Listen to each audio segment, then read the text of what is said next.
Hi friends, ಈ ವಿಡಿಯೋಗೆ ಮರಿದೆ ಒಂದು ಲೈಕ್ ಅನ್ನ ಮಾಡಿ. ಅದೇ ರೀತಿ ನಿಮ್ಮಲ್ಲೊಂದು ರಿಕ್ವೆಸ್ಟ್ ಗುರು, ನೋಟಿಫಿಕೇಶನ್ ಸರಿಯಾಗಿ ಹೋಗ್ತಾ ಇಲ್ಲ, ದಯವಿಟ್ಟು ವಿಡಿಯೋಗೆ ಒಂದು ಮರಿದೆ ಒಂದು ಲೈಕ್ ಅನ್ನ ಮಾಡಿ, ವಿಡಿಯೋ ನೋಡಿ.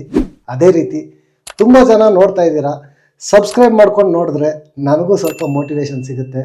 ಅದ್ರ ಜೊತೆಗೆ ಜೆನ್ಯೂನ್ ಆಗಿ ಫಾಸ್ಟ್ ಆಗಿ ನಿಮಗೆ ಅಪ್ಡೇಟ್ಸ್ ಅನ್ನ ಕೊಡೋ ಪ್ರಯತ್ನ ನಾನು ಮಾಡ್ತೀನಿ. ಈಗ ಆಲ್ರೆಡಿ 3 ಜನ ಎಲಿಮಿನೇಟ್ ಆಗಿದ್ದಾರೆ. ಅದ್ರ ಬಗ್ಗೆ ನಾನು ವಿಡಿಯೋ ಮಾಡಿ ಹಾಕಿದ್ದೀನಿ. 6th, 5th ಮತ್ತು 4th ಪ್ಲೇಸ್ ಯಾರ್ಯಾರು ಅಂತ ಯಾರಾದರೂ ನೋಡಿಲ್ಲ ಅಂತಂದರೆ ಹೋಗಿ ನೋಡಿ. ಈಗ 3rd ಪ್ಲೇಸಲ್ಲಿ ಎಲಿಮಿನೇಟ್ ಆಗಿದ್ದಾರೆ.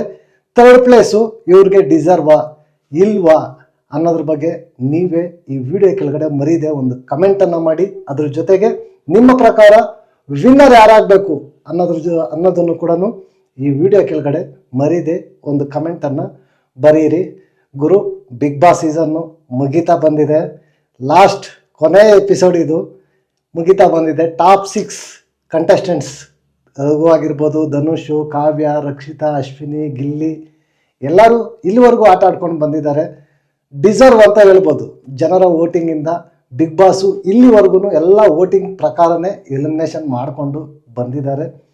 ಈಗ 3rd ಪ್ಲೇಸಲ್ಲಿ ಎಲಿಮಿನೇಟ್ ಆಗಿ ಆಚೆ ಬರ್ತಾ ಇರೋ ಕಂಟೆಸ್ಟೆಂಟು ಬೇರೆ ಯಾರೂ ಅಲ್ಲ.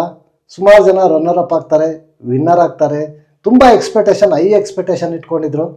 ಬಟ್ ಅನ್ಫಾರ್ಚುನೇಟ್ 3rd ಪ್ಲೇಸಲ್ಲಿ ಎಲಿಮಿನೇಟ್ ಆಗಿ ಆಚೆ ಬರ್ತಾ ಇರೋದು ಬೇರೆ ಯಾರೂ ಅಲ್ಲ, ಅಶ್ವಿನಿ ಗೌಡ ಅವರು ಎಲಿಮಿನೇಟ್ ಆಗಿ ಆಚೆ ಬರ್ತಾ ಇದ್ದಾರೆ.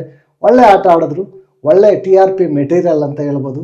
ಅವರ ಮುಂದಿನ ಜೀವನಕ್ಕೆ ಒಳ್ಳೆಯದಾಗಲಿ, ಆಲ್ ದ ಬೆಸ್ಟ್ ಅಂತ ಹೇಳ್ತಾ, ಈಗ ಟಾಪ್ 2 ಬಂದು ಗಿಲ್ಲಿ ಮತ್ತು ರಕ್ಷಿತಾ ಇಬ್ಬರು ಉಳಿದಿದ್ದಾರೆ. ನೆಕ್ಸ್ಟು ವಿನ್ನರ್ ಯಾರು ಅನ್ನೋದ್ರ ಬಗ್ಗೆ ವಿಡಿಯೋ ಬರುತ್ತೆ, ವೆಯ್ಟ್ ಮಾಡ್ತಾ ಇರಿ ಅಂತ ಹೇಳ್ತಾ ಈ ವಿಡಿಯೋ ಇಲ್ಲಿಗೆ ಮುಗಿಸ್ತಾ ಇದ್ದೀನಿ. ನೆಕ್ಸ್ಟ್ ವಿಡಿಯೋದಲ್ಲಿ ಸಿಗೋಣ. ಅಂಟಿಲ್ ಟೇಕ್ ಕೇರ್, ಬಾಯ್ ಬಾಯ್, ನಮಸ್ತೆ.